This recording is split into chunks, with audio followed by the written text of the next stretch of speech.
So when I think of communication, to me, it's about how does one own their voice so they can own the room. And I created a framework that I've used my entire career. I call it Speak.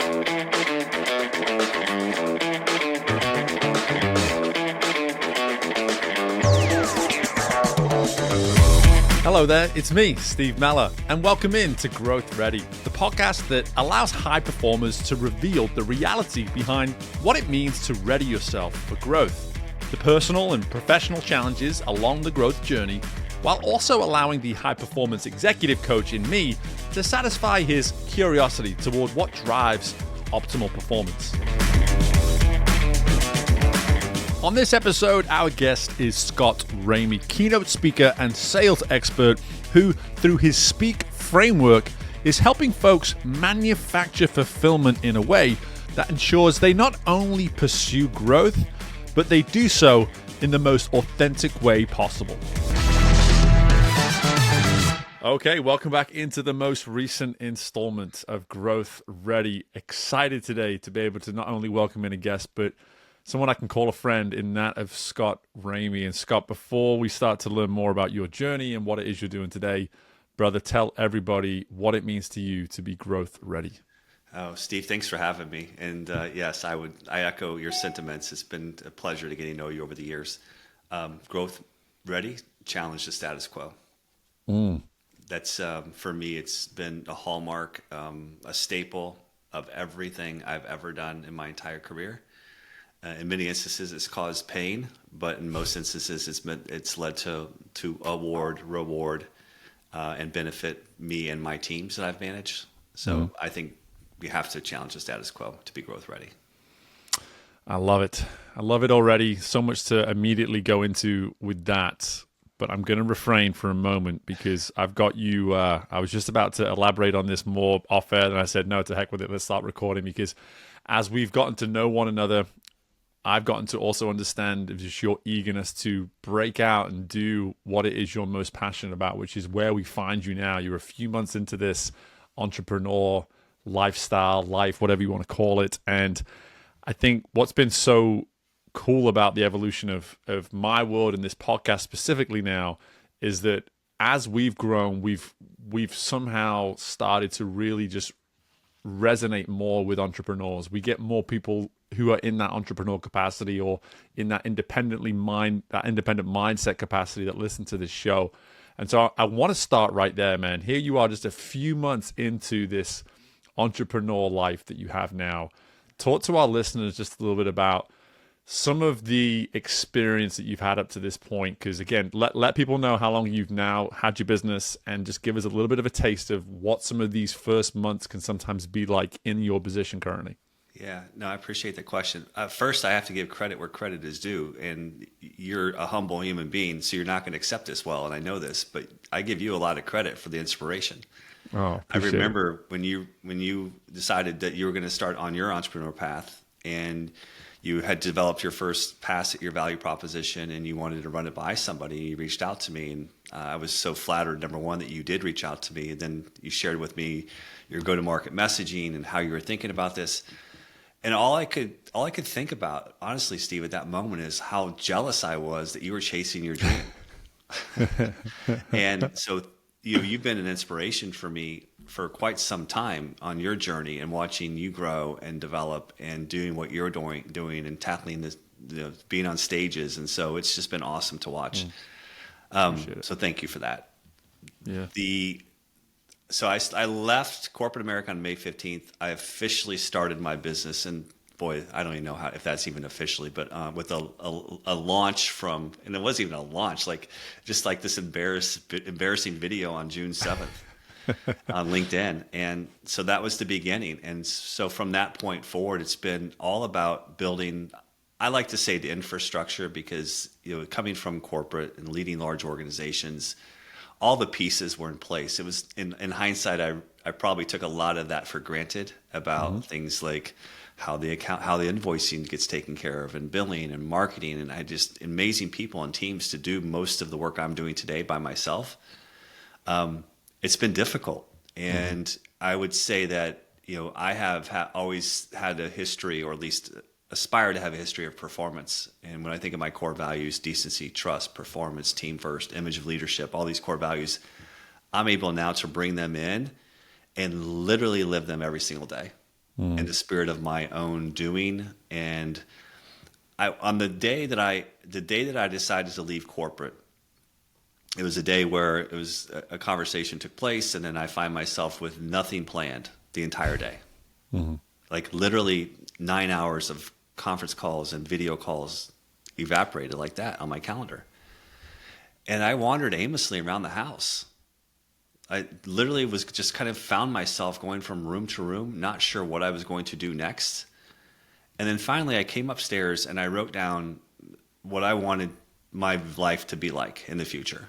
The vision, I call it the ideal scene, what I wanted my ideal scene to be.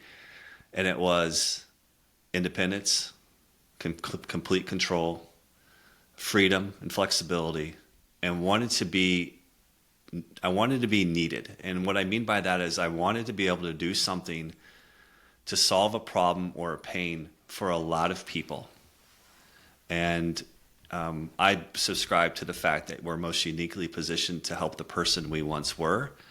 And my problem and pain early on in my corporate career, and really for most of my corporate career, was anxiety and panic. And I was able to overcome that. But I saw it manifest itself in others in different ways. You know, fear, avoidance, reluctance to raise your hand to take on the next big proposal or the next big presentation. I would see it over and over and over and over again every time I would find myself in a room with others. I was like, gosh, I think that's where I'm best suited. I'm best suited to help who I used to be. And so that's what I'm attempting to do. Yeah, and we're gonna get more to that. But the reason I even asked that about the last few months is just because of the answer that you gave to Growth Ready. Because when we talk about challenging the status quo, that's what you've done. You've had to do that inwardly in order to now go out and do what it is you are doing. Because again, we will get to it, but what you're doing now is very much that. You are putting a message out to the world that there is an issue within corporate America that until it is truly attended to, it is not going away anytime soon. But before we get there, how have you, or in what ways have you, been able to truly challenge your own status quo when you think about that mindset that you maybe had 12 months ago versus some of this growth that you've had to go through in recent times? One of my favorite quotes is from Keats, and it is, nothing is real till experienced. And what I found emotionally, spiritually, physically, mentally is that this new endeavor for me into entrepreneurship, I had never experienced any of it. You know, you experience the ups and downs of winning and losing when you're running large organizations and sales teams and business development teams. But there were times that I would find myself literally daily, and still to this day, every day I find myself met with something I've never experienced before. Right. And it challenges me in ways that I never would have anticipated. Vulnerabilities and fears that I wasn't even aware were fears and vulnerabilities show themselves and reveal themselves on a daily basis. I'll give you an example. I posted a really crappy video on LinkedIn on June 7th. I sat on that for 5 days. I was reluctant to post it. And then finally I reached out to a friend of mine who I'd gotten to know, and I knew she'd give me some sage advice. And she told me, and it's still on the wall in front of me, you all can't see it. She told me, dude, just hit send. And it was the best advice I ever got as I started this business. Well, I've got some really great advice, but it was some of the best advice I've ever received, was the fact that one of the things that I was never good at, ever, was self-promotion. In fact, I did a complete thorough psychological evaluation at one point for a position I was hired for. And the feedback I received was positive, except for you don't self-promote. Like, no, I don't self-promote because I want to push power to my teams. I want them to take the credit and the glory. I'm the facilitator. I'm the person. I'm the stagehand wearing all black in the background. I don't want credit because I thought that was what leadership was about. He's like, well, you need to self-promote. So I found myself very early in my entrepreneur journey saying, oh my gosh, now I know what self-promotion really means. And so that was really uncomfortable for me. Selling me versus selling the products and services that someone else manufactured was really uncomfortable for me.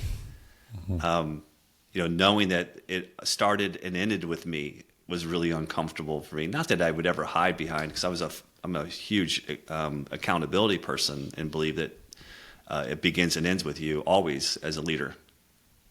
Total responsibility. But every day I've been met with these new challenges and new observations and new physical experiences. Conversely, I've found myself getting even more healthy emotionally and physically too. I've found, for whatever reason, and not for any particular reason, but I've found myself in fight or flight mode probably for the better part of 10 years. And then suddenly I'm like, oh, wait a second, I don't have that condition anymore. I don't feel like that. So on the other side of the equation, a new paradigm was created where I felt healthy, I felt refreshed, I felt rested, even though I was going through this really difficult challenge of building a brand new business from scratch. Emotionally, I was in an entirely different place. So it's been awesome. Like, it's really been awesome. And it's been awesome because, I think in life you're either at cause or you're at effect. And I prefer to be at cause. And now I'm causal every single day. If the work doesn't get done, the work doesn't get done. I'm the only one to blame. Right. If I don't close a deal, I'm the only one to blame, and so on and so forth. It's just been so rewarding and refreshing. Yeah, and I really want to just emphasize something here, is that we can sometimes, when we have someone come on the show like yourself, and we speak so much to your entrepreneurial journey, you can be listening to this and think, okay, this is for entrepreneurs. This isn't an episode for me. I'm hoping you've not already made that decision and you're hearing the words that I'm saying right now, because what Scott's actually enforcing here is this is a new him. This is a new you. Like, the entrepreneur component it's a role, it's a part of that. But stepping into a new you can be someone that never wants entrepreneurship, and that's completely fine. But something that you're alluding to here, Scott, is this notion of you can be living in a fight or flight. You can be living in a form of you and a state that you're trying to consistently convince yourself is the way it's supposed to be. And yet there is an alternative. But it starts with that desire. Listen, I'm going to challenge the status quo. I'm telling myself this is the norm and this is the way it has to be. But what if it wasn't? What if there was an alternative? What if there was a different approach that we could take? Because just to circle back around to, I think you asked me before we started recording, how you doing? The first thing I told you is, I'm tired. I'm tired, but you know what? It's the kind of tired that I'm cool with. I'm okay with this kind of tired because all of it is built on purpose and intention and clarity and conviction. None of it is based on because of something that I have to do, because of something that I'm convincing myself is necessary. This is motivation that has gotten me tired. And it's clear, intentional, purposeful action. And so much of what you're alluding to here, Scott, is exactly that. Is this notion of, if we're willing to just for a moment consider, hey, could I be showing up as a different version of myself?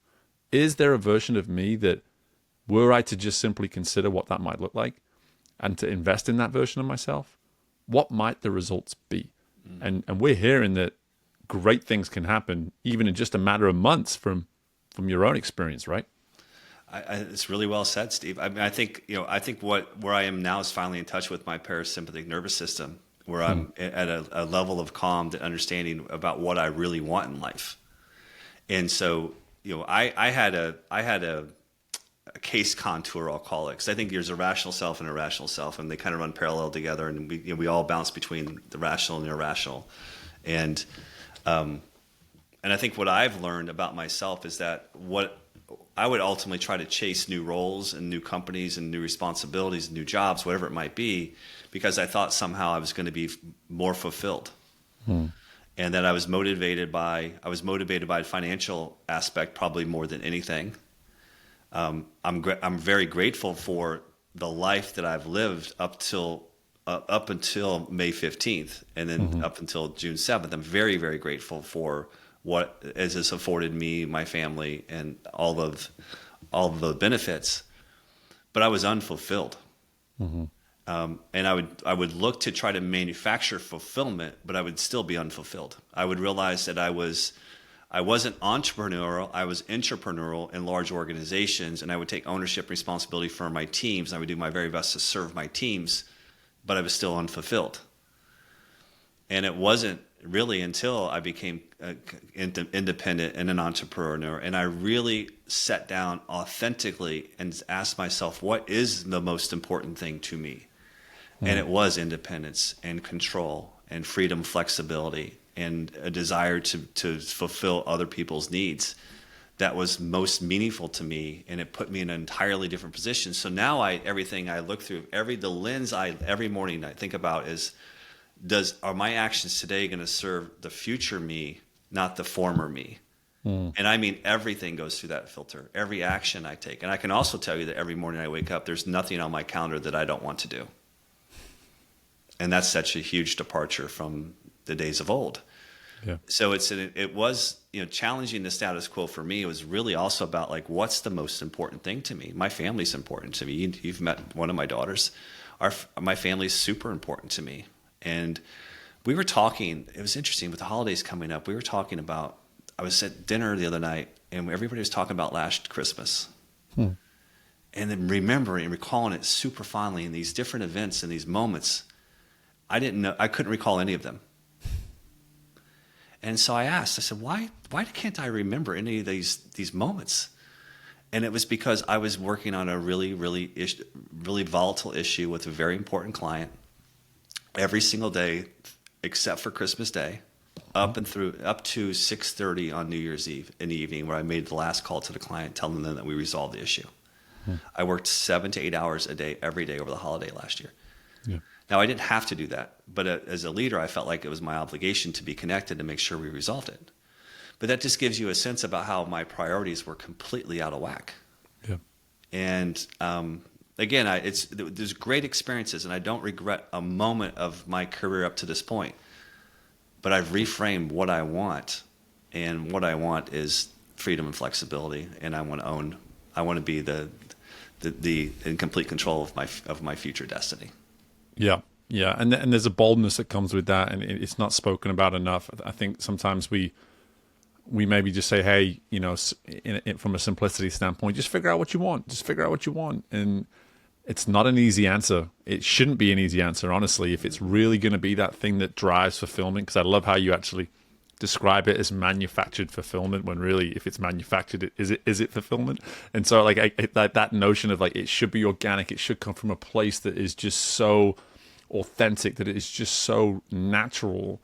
And if you're willing to do that work around truly what you want, which again, it's how our worlds crossed from the sport of swimming, and you reference with your daughter, and this notion, like, for me to be in this world of swim coaching at the time, and to have done so much work around myself and what I wanted, and to really then be pushed out of that world just because that world became, because of the experience I had at the time, it became so anti that. It was pushing me in a direction that was like, well, I've done all this work on what I want and who I am at my core, and this is telling me otherwise. So why would I continue to go down that path?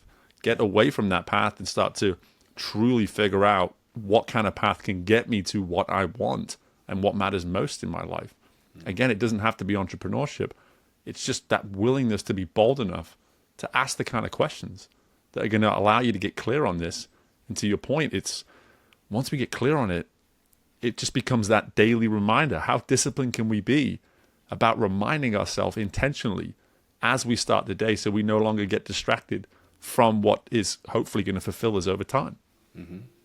Yeah, but think about all the skills that you acquired over the years involved in, not only as an athlete, as a swimmer, but also as a coach.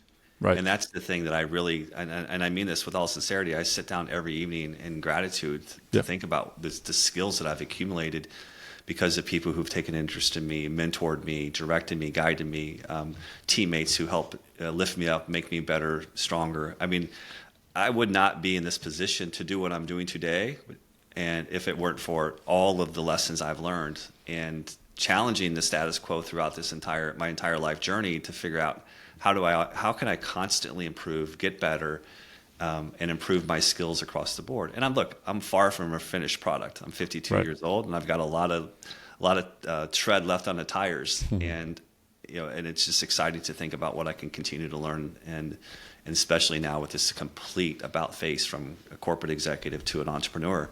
It's just been, it's almost revitalized my energy, honestly, because I love to learn. Yeah, I love that. And if I was to ever rename this podcast again, it would be called Note to Self, because it's my way of emphasizing the fact that I, along with no one that comes on this show, is ever trying to indicate that we have it all figured out. These are us having this conversation is a wonderful way of us just making a deposit into reminding us to keep doing this work. It's not us standing here saying we've got it all figured out. And so I hope that comes across in abundance. But you just alluded to it then, the work that you're now doing. And there's a word at the heart of it that is very special to me because I have a degree in it, communication. So communication for me is something I've prided myself on in my entire life. It's been a lot harder than I was ever anticipating it being because I'm a British person living in the deep South for about 15 years. So communication has not been easy for me.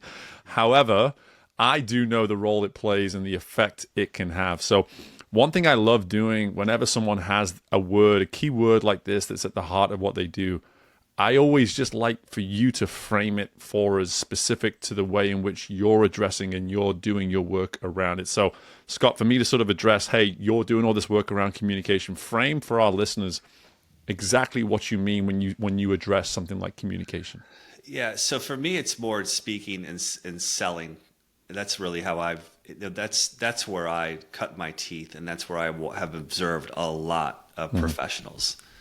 But it's also in the spirit of avoiding the very thing that we need to be able to do in order to propel our careers.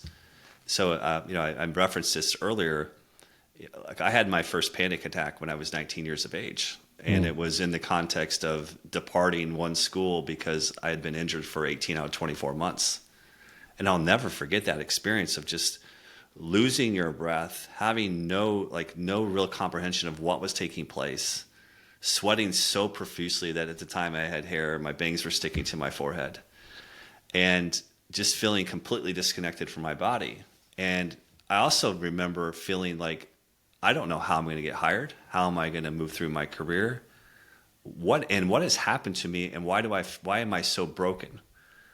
The additional context there is that, look, I was a kid from small town Indiana, the pride of the community. And I think probably to some degree or some extent, I carried that weight with me to university because I was the first Division I athlete to go on to play college basketball. And so again, in terms of challenging the status quo, and what's triggered all this emotion and clarity was the work that I've done since becoming an entrepreneur. But I realized that I wasn't alone pretty soon after that event as I started to get into corporate. And I realized that 70% of Americans would want to do just about anything other than present in public. Mm-hmm. That 45% of executives say that fear prevents them from ultimately achieving what they want in their careers. Those executives, people who you would think you look at and say, wow, they've already made it, and they've arrived. And then 58% of entrepreneurs miss out on sales and promotional opportunities because of fear and avoidance. Mm-hmm. So when I think of communication, to me, it's about how does one own their voice so they can own the room. And I created a framework that I've used my entire career. I call it Speak, where I help people define their style, which is the S. I help teach them to be present and fully in the moment when they're communicating, whether it be in small settings or large settings. I help them with empathy and understanding the audience, which is the E. I help with authenticity around demonstrating vulnerability and how vulnerability in and of itself can connect us more closely to people. And then lastly, I help people organize their thoughts, because what I find in the communication environment where someone is asked to present on a topic, most of the time where it goes horribly wrong is people try to commit everything to memory. And so I created what I call the power of 3, which is just a simple framework to help people organize their thoughts in a way that's clear, it's concise, bullet pointed rather than memorization. And so the Speak framework in totality is just honestly the lessons I've learned over the years to help me reach the heights I reached in corporate America. And then I taught others along the way who had anxiety or fear or avoidance of presenting or selling or really communicating in a setting that they felt uncomfortable in. Yeah. Yeah, it's a. Firstly, this is the first time you've actually allowed me to hear the acronym spelled out, so I appreciate that. I've seen you use it all over the place, and it's on me as much as that. As I haven't asked you either, so I'm glad that you finally shared it with me.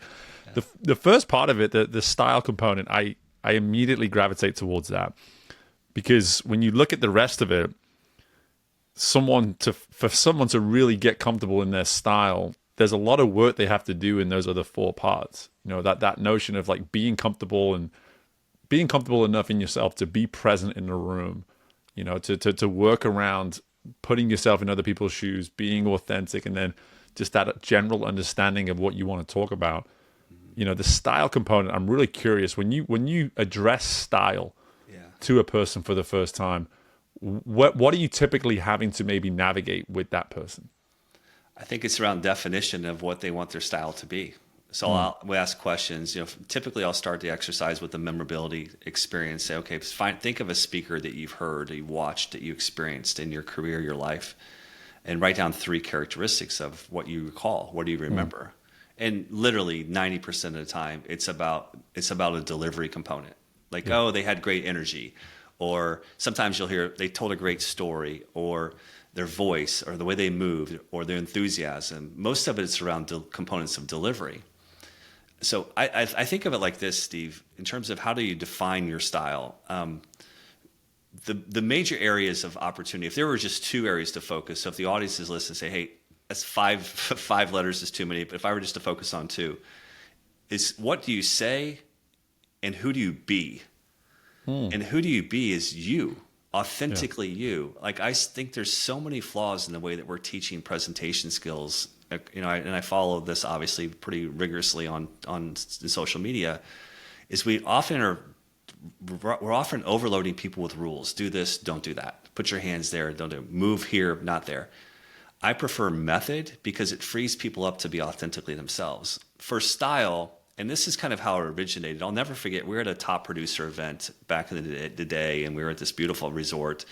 And this is the creme of the creme. I mean, the top salespeople in the organization.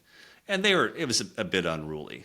And I'll never forget, I was sitting next to our CEO and his wife. And so Michelle, my wife's on the left, and they're on the right. And the CEO's wife says, hey, are you going to break that up? It's getting a little out of hand. And he said, no, you know, they've earned this. We're going to let them blow off some steam. Mm-hmm. And it occurred to me at that moment, I was a brand new leader, and it occurred to me at that moment, it's like, wow, that was a choice he made that is reflective of his style. Mm-hmm. And so I started to think about, and this is the exercise I take my clients through, is like, you need to define how do you want to be remembered when you're communicating, if you're in front of a room, in a group. And so for me, I define my style as lofty, playful, and wise. When people interacted with me in corporate setting, I wanted them to at least think of one of those 3 words, if not all 3. And so that became my signature, my trademark, that when, you know, if things were getting a little out of hand, or maybe we were going through major change, I wanted to be the person that people would come to because I would give them wise guidance and advice on how to handle the issues. So I take individuals through a series of 5 different questions and exercises so that they can start to get clarity around what is their style. Everybody has a style. Mm-hmm. But it's like, you know, when we do vision planning or create an ideal scene, you need to define it and manifest it, and then you can step into it. And so oftentimes it's just people are like, oh, I didn't even realize I have a style. Everyone has a style. Yep. So getting clear on it is really important. Yep, you give me some homework straight away. I like 20 different words came into my brain, so I've got some work to do to narrow it down to 2 or 3. But I think something that you really do trademark yourself with now is this notion of being this secret weapon of forward-thinking executives. And whenever I see this idea of, you know, you provide what you provide, but you're making it abundantly clear of how people need to meet you. In this notion of, hey, you got to be forward thinking. If you're not forward thinking, all of this work just becomes an uphill battle from the get go, as opposed to, hey, you've decided that something has to change, that you want to challenge that status quo, as you mentioned at the beginning, and now it's about getting open-minded, curious, whatever you want to call it, about how we can make some steps forwards. Before we go to some of that work that you're doing, I want to start to get to maybe some of the origins of the importance of being forward thinking for you. When you think about your journey and your story and how you're now in a place where you know the work that you do must be met with a forward thinking mindset, where was it along your journey where you started to see the importance of not simply just doing what is expected of you or checking boxes or just waiting to be told what you were told, like to truly take the initiative, to truly seek forward progress intentionally in the work that you do? Can you recall a moment or a period in your career where that started to make more sense? I can, an exact moment, time, and date. It was in 2003, and I was introduced to my mentor, Bob, who's now 92 years of age. Wow. And he introduced me to a concept called success reluctance. And I had never heard it before. And it immediately grabbed me. Now, not only Bob's bigger than life, 6'5", wore dark glasses. You could never really see his eyes, but he had this deep, beautiful voice, and he had so much wisdom. I called them the Oracle of Pembroke Pines, or Lauderdale by the Seas, excuse me, down in Fort Lauderdale. And I said, "You need to tell me more. What does this mean?" And the basic premise is, number one, we all have unlimited potential, but yet we don't fully realize it. And why is that? And the maybe not so polite way of thinking about it is self-sabotage. The other way to think about it is that we, kind of think of it that we as humans are often probably tethered, and we get to the end of the tether and then we pull ourselves back. So it's like a slingshot. You get to the end, you pull yourself back. So just when you're about to break through, you pull it back. And I was like, oh my gosh, that's exactly what's happened in my career. You have to be able to break through that barrier to get what you want in life and with your career and to exceed expectations. And then I started to look around the environments I was working in, and I felt like that status quo was the norm.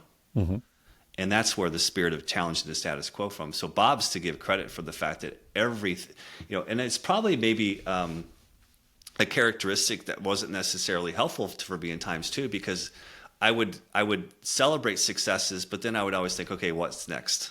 Yeah. And what new level, new devil, new level, new devil. And success reluctance and the concept of success reluctance is really what helped me catapult my career and reach the levels I reached. And it's definitely 100% credit to Bob for exposing me to the idea. He once told me, he said, look, a cat that steps on a hot stove will not step on a cold stove either. And it's a lesson learned too well. And then I thought back kind of to my first panic attack. The thing about panic attack, and Mayo Clinic says this in her literature, is that it's not the actual event itself. It's the idea that you'll have another and another and another. And Winston Churchill, he was notably had depression, and he referred to depression as his black dog, always there, always loyal, always by his side. For me, that panic was I refer to as my shadow. It was always there, lurking, mocking me, and waiting to appear just in the right circumstances. So when Bob introduced this concept of success reluctance to me, I'm like, oh my gosh. Like, just because I had one doesn't mean I'm going to have another.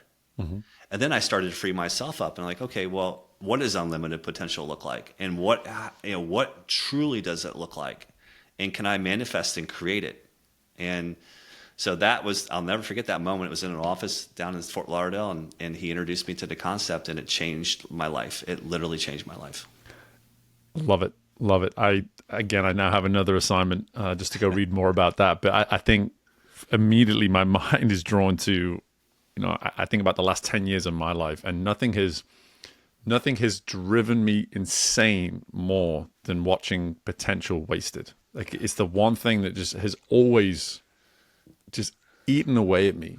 And when I hear this story of what you're describing, my first thought goes to no matter how hard you can be on yourself sometimes, when you're, to your point, when you're looking back on those younger years and you're maybe suffering with panic or suffering with depression in other cases or whatever it may be, you can get hard on yourself. But when you're able to actually shift into this abundant mindset of actually pursuing potential, again, I referenced it before, I'm tired right now.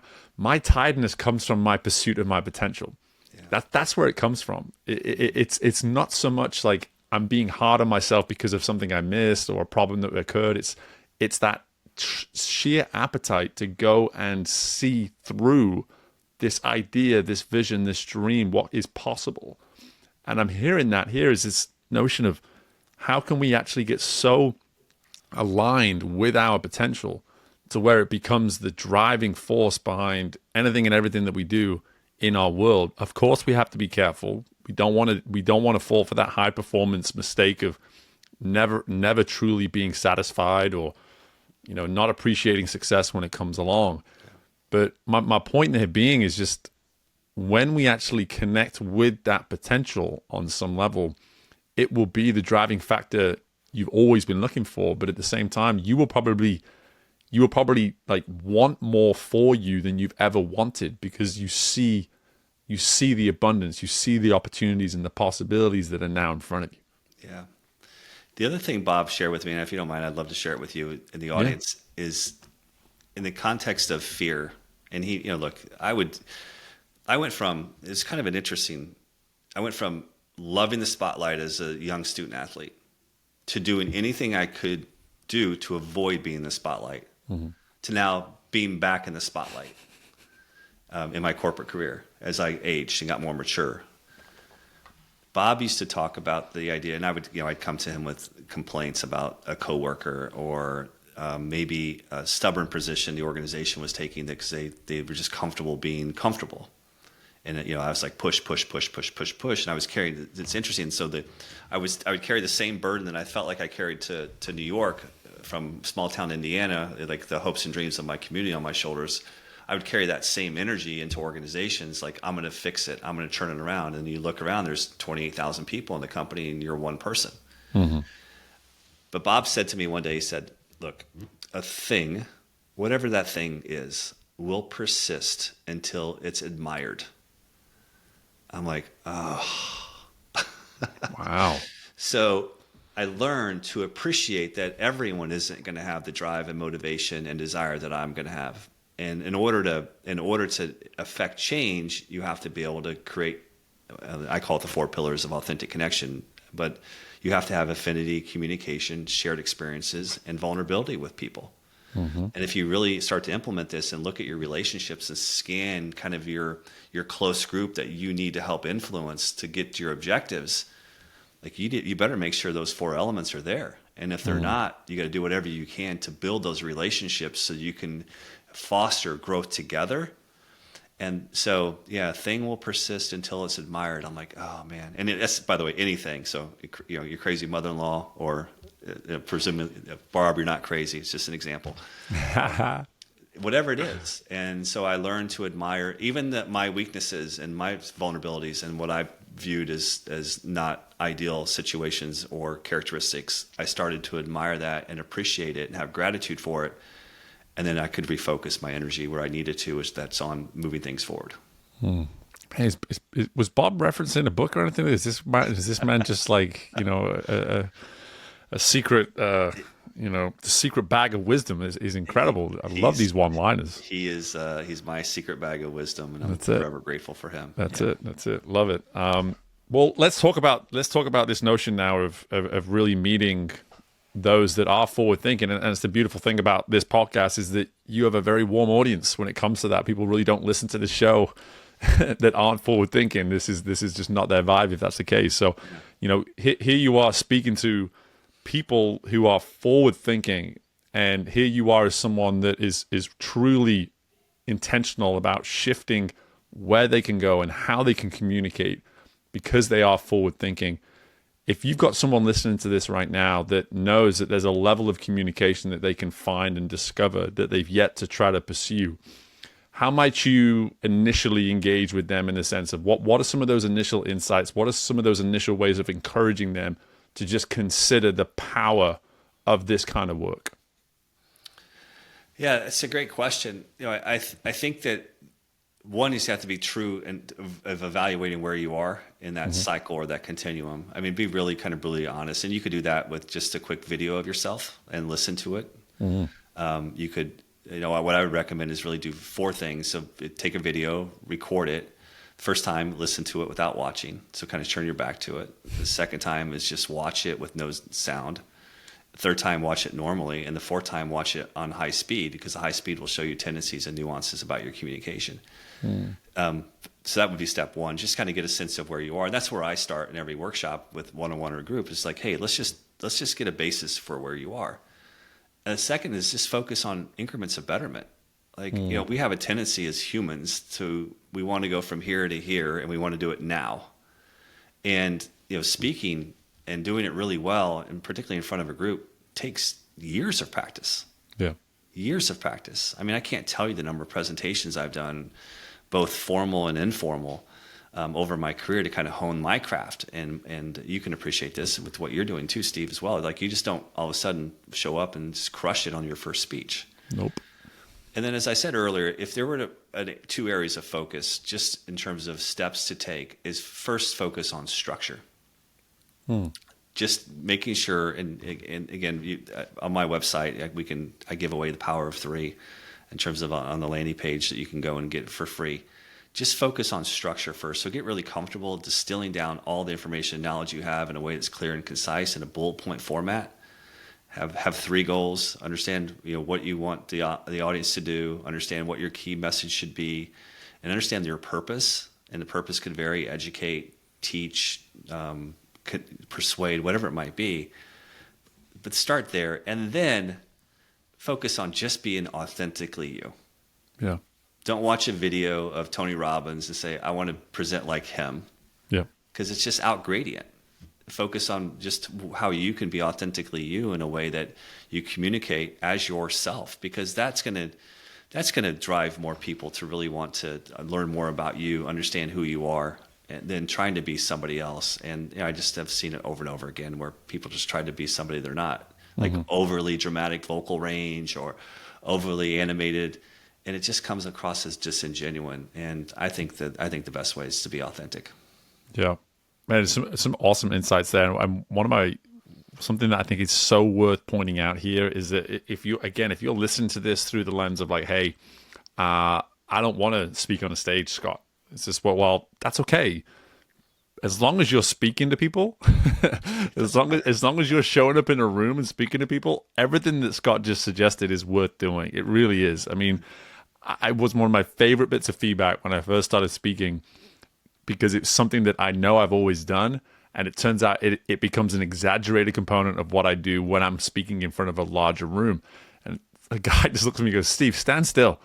Just stop it. Just stop it. Like you're so passionate. You're so adamant about getting your message across that it's like watching a game of tennis when you speak, man. It's just like boom, boom, boom, boom. It's just like, stand still. Will you just stand still? And just like, and then you watch the video back, you take the audio away, like you say, and you go, my gosh, I mean, I didn't look at my steps when I was done, but I probably walked a couple miles during that speech. And, it's just like, and you don't know these things until you're willing just to press pause and come to the table and say, hey, there's areas here that I can work on about myself. Yeah. One thing that really, just as an aside here too, just like a little hack, if you will, eye contact is an interesting way to help with movement, with vocal range. And it will force you to kind of think differently. So the analogy I would give you is like, if you have a child and you're playing catch in the yard with the child, you're not going to have a bunch of baseballs and just rocket fire one right after the other. Mm-hmm. And it's the same way when you're communicating again. And thank you for that point. Like what I teach in the Speak framework is transferable to every situation. Yeah. Mm-hmm. And so use eye contact to your advantage. I find that, just like playing catch, I'm going to throw my message, and watch as it's being received by someone. And usually it's through an affirmation, like a head nod or a lean forward. Sometimes they're going to lean back. And then I'm going to make another point to another person. So I think of it, and this is how I started to really get over my fear and anxiety speaking in front of groups early in my career. I changed the mindset to, I'm not speaking in front of a group. I'm talking to one person at a time. Mm. And each point that I want to drive home is to one person at a time. I would also make sure I arrived earlier. If I knew somebody who was in the audience, I would make sure that I knew where they were sitting. So if it's 1, 2, or 3 people, I would make sure I would understand where they are in the room. So if I felt a little anxious I need to pause, take a deep breath, connect with them. Inevitably, they're going to give me a smile, and then I can re-engage people. So again, there's a lot of tricks and tactics that I teach. I believe in just practical style, communication style. I think it's what I teach is so incredibly simple, but yet really complex because we're humans and that we make things more complex by design sometimes. Right. But it's just trying to help people really maximize their potential. And I have found that what really breaks my heart, and did for years, is that when I find myself in rooms with other people who shrink because they're afraid of the spotlight or don't want to be in the spotlight, it's really smart, capable, talented people who have nothing but upside, but yet they don't want their voice to be heard. Those are the areas of opportunity that I think that if I can continue to help impact people, that it will make my life even more fulfilling than it already is. Yeah, and you very much alluded in that insight to something I wanted to ask as we start to get to the end here, is this notion of like, why should I want to be authentic? Why should I want to step into authenticity? Maybe why can't I just exist over here hiding or being a version of this, whatever it may be? And when you think about finding comfort, like so much of what we're speaking to is getting comfortable, and it's getting comfortable with your voice, it's getting comfortable with your mannerisms, it's getting comfortable with who you are, it's getting comfortable with what you want. That you cannot get closer to comfort by being a lesser or different version of yourself. And to be able to step into that and say, I have to actually get uncomfortable to find comfort. Becoming more authentic will come with some discomfort. It will, because you're having to handle how others react to you stepping into authenticity. And, I'm just curious, when you hear me say that, Scott, like, how much of a battle is that for you? And has that been for you when you think about this work of just simply empowering someone to say, hey, be you, like figure out a way to be you? Yeah. Well, you probably didn't realize how this was kind of an emotional trigger question for me. So forgive me why I kind of share my answer. Yeah. I was masked for 31 years. I spent 31 years of my corporate career masked. And here's what I mean by that. It wasn't until 2 years ago, I was sitting in this very office and my wife walked up the stairs and she gave me this look. I'm like, oh boy. And I hung up on the call I was on. I said, what's going on? She said, you need to call your daughter, Aubrey. So we have two daughters, Sasha, Steve, who you know, and then Aubrey. They're a year and a half apart. Aubrey at the time was playing Division I soccer up in Chicago.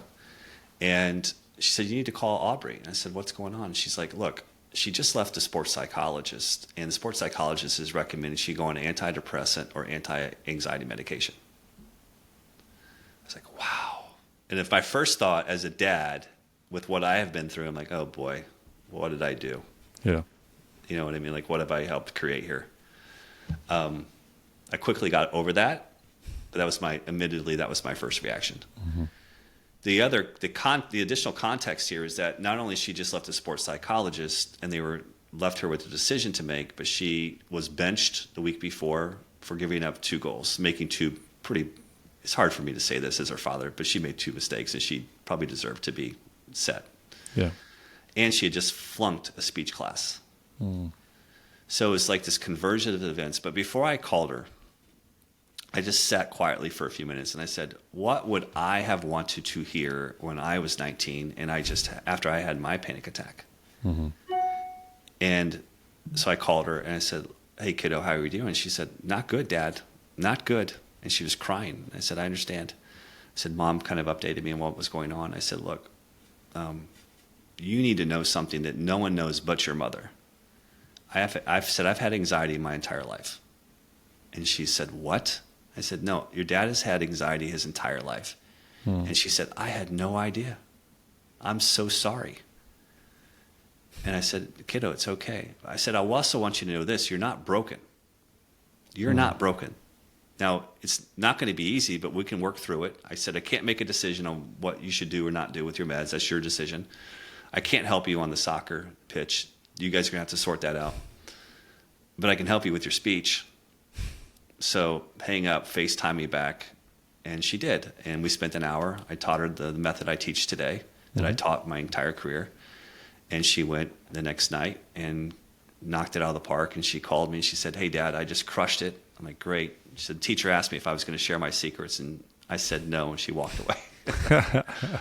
My point being is that, authenticity, the thing is that vulnerability transforms strangers into allies and allies into and stories into shared experiences. Vulnerability transforms strangers into allies and stories into shared experiences. You don't have to be authentic. I'm just telling you it works. And there's even biological and chemical consideration here. When we tell a story that includes vulnerability, we release oxytocin. The audience also releases oxytocin. Dr. Sue Carter at Indiana University verified this with me because I sent her an email. I said, "I have a hypothesis," not expecting her response. She said, "Yeah, you're on the right track." So if I'm in a group of strangers and I'm telling a story that includes vulnerability, I'm going to release oxytocin, they're going to release oxytocin. But here's the most important part for somebody who's had fear his entire life. Oxytocin and cortisol can't be released at the same time. So, cortisol, which will rev you up, is offset by oxytocin. So in essence, my fear. So what I have found, the secret for me years and years and years, is that every presentation I ever gave in corporate, I always told a family story at the beginning, and it always demonstrated a level of vulnerability. And I know that's going to freak a lot of people out because, why would you bring your personal life into corporate? Right. But what it did is it helped create these authentic connections with my team and the organization. And I was viewed as somebody who was approachable and that they could believe in and that they would want to follow because I was relatable. So you don't have to be authentic, but I'm just telling you, it's the cheat code. So imagine this. If you can create connection with complete strangers, a room full of complete strangers, what if you were just vulnerable with people you actually know? Right. Imagine what's possible then. Right. Yeah. And it's something that people learn with me.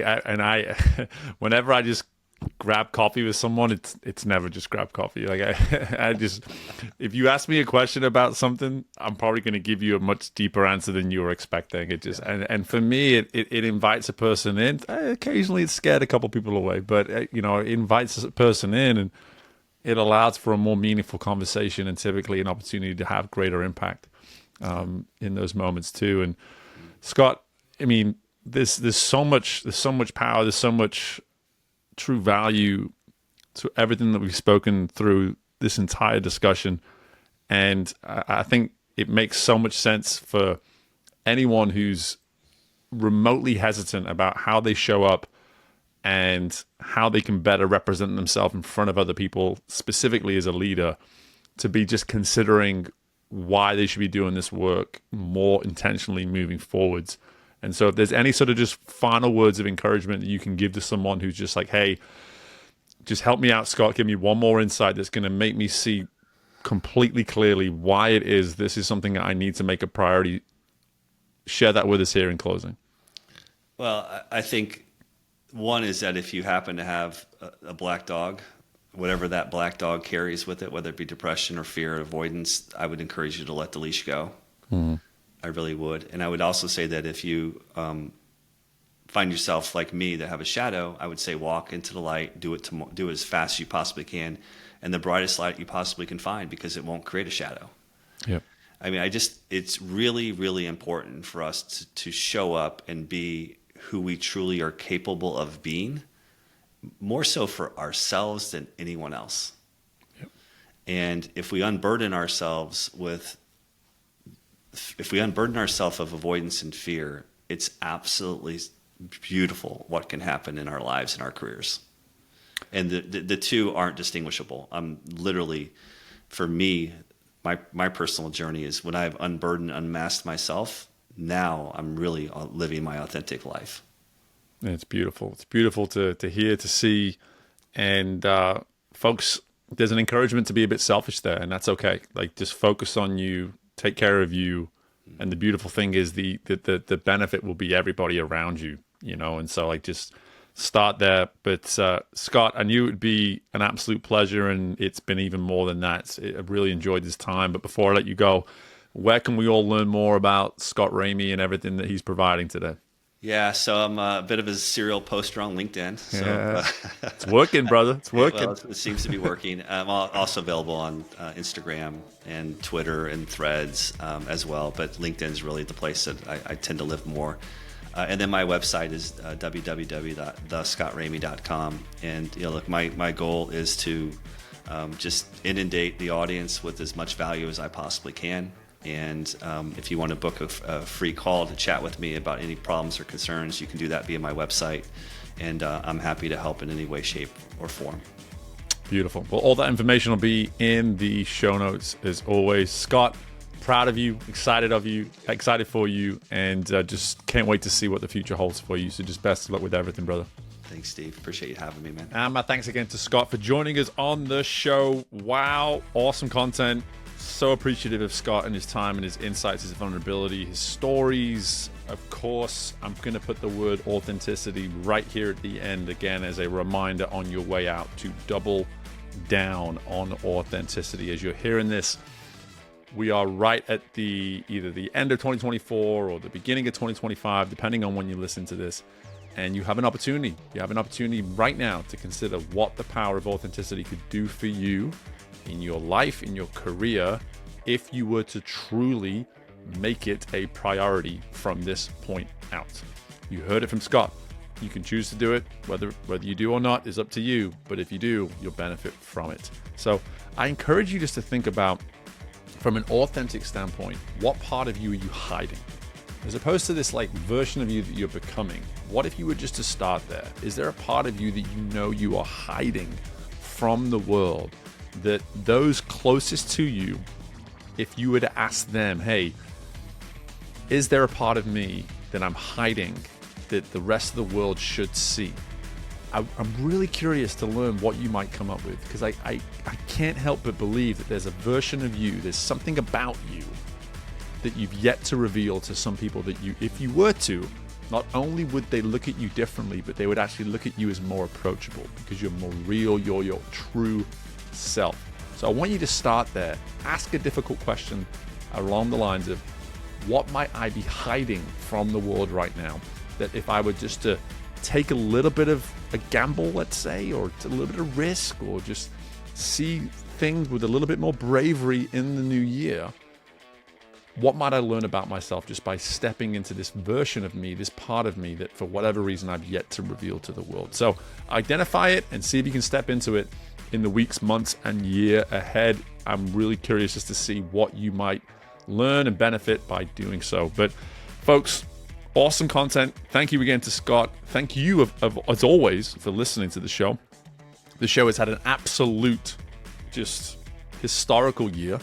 And I now get to sit here as a podcast that has worked its way into the top 2% of podcasts around the world when it comes to self-improvement, when it comes to education, when it comes to just simply betting and bettering yourself. So I appreciate you for listening. We can't do it without you. And we are only moving forwards and up from here. So make sure you are making the effort to continue to subscribe, to continue to share the show, and to keep coming back for more, because our investment is your growth. Thank you for listening. Best of luck to anything and everything you've got going on in your world. I look forward to doing this again with you very soon. Bye for now.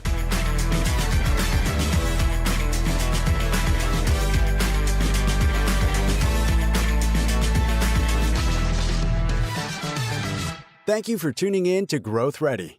If you liked what you heard and are feeling ready to grow, be sure to leave a 5-star rating, subscribe to the show, and share the episode with someone you know is ready to fuel their growth journey today. We love our community, so don't hesitate to reach out to us at podcast@growthready.com. And until next time, we are Growth Ready, and you will be too.